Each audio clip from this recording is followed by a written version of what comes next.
Bonjour à tous, ici Amélie. Merci d'être sur ma chaîne dédiée à l'économie domestique et à la propreté.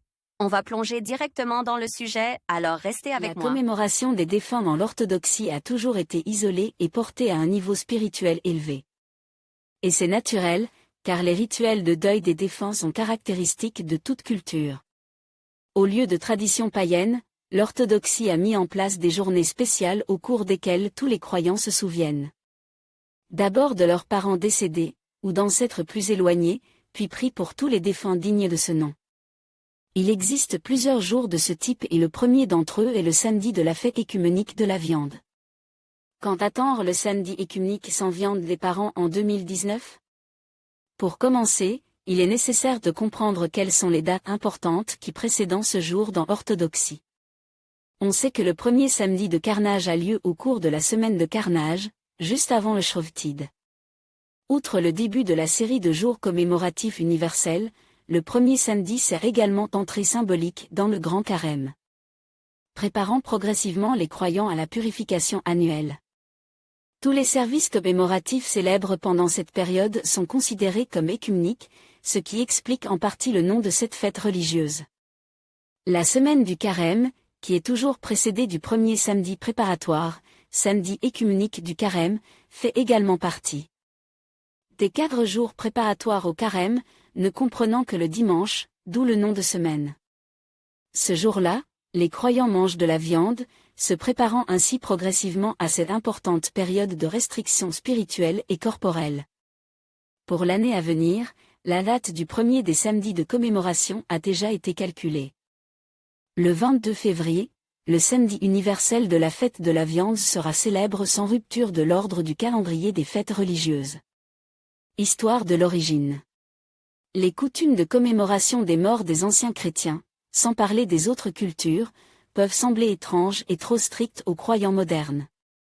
Le processus d'adaptation des règles de l'Antiquité aux réalités modernes s'est déroulé au cours de chacun des siècles et se poursuit encore aujourd'hui. Pour comprendre le chemin parcouru par cette tradition, il est nécessaire de se tourner vers ses origines.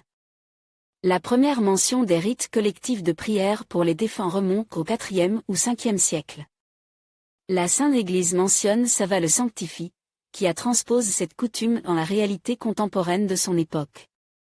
Il a lui-même repris le prototype de texte beaucoup plus ancien, issu des traditions apostoliques. Le révérend a note qu'au IVe siècle de notre ère, des masses de croyants se rendaient certains jours au cimetière, où ils se consacraient à prier pour la mémoire de leurs ancêtres disparus. Les règles de conduite et autres moments rituels ont subi de nombreuses modifications depuis l'époque où ils ont été inventés, mais il s'agit d'un processus tout à fait justifié et naturel, car même les rituels sacres ne peuvent rester inchangés pendant des siècles et des millénaires, en ignorant les changements de la société. La raison de l'introduction de ces jours commémoratifs était l'analogie entre les semaines précédant le Carême et le temps que l'humanité vivra jusqu'au jugement dernier. Si l'on raisonne de manière allégorique, le dimanche de la semaine de la viande symbolise la seconde venue du Christ et le sabbat universel de la viande, qui l'a précédé, le jour où tous les actes et toutes les pensées des morts et des vivants seront évalués.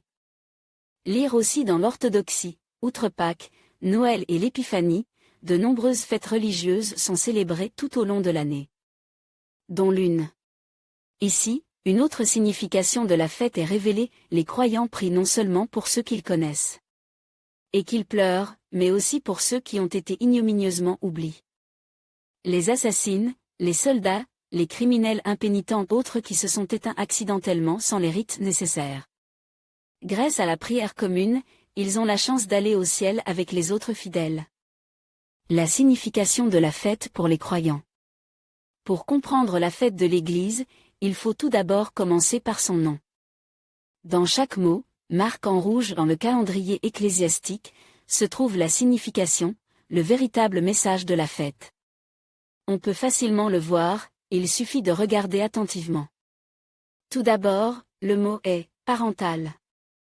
À première vue, tout est clair, on se souvient des ancêtres décédés et, parmi eux, une personne d'âge mûr a souvent ses propres parents.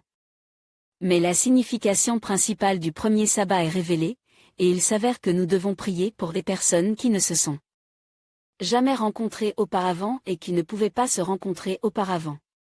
C'est là que se trouve l'un des piliers de la doctrine chrétienne.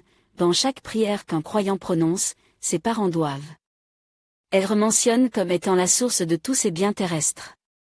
Ce n'est pas pour rien que cette fête est également appelée œcuménique. Les cérémonies commémoratives et autres rites organisés ce jour-là ont un caractère global et véritablement universel. Les croyants du monde entier prient pour les croyants du monde entier, les vivants et les morts. Ce moment d'une hâte religieuse se reflète parfaitement dans le nom.